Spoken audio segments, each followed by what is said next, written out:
Hey guys, this is how to fix DraftKings app not working. So guys, watch till the end as I discuss multiple solutions.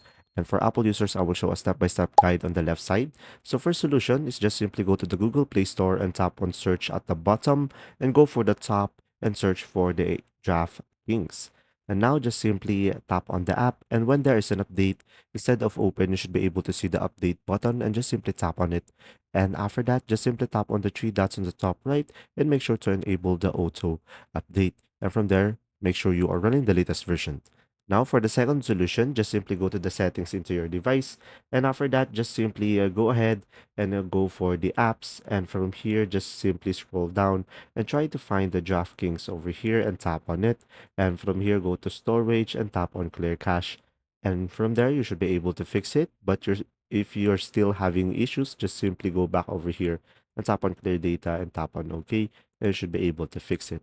Now guys, another solution, just simply tap on the application, hold it, and just simply tap on uninstall, tap on OK. And after that, just simply go to the Google Play Store again and just simply reinstall it back again into your device, and you should be able to fix it.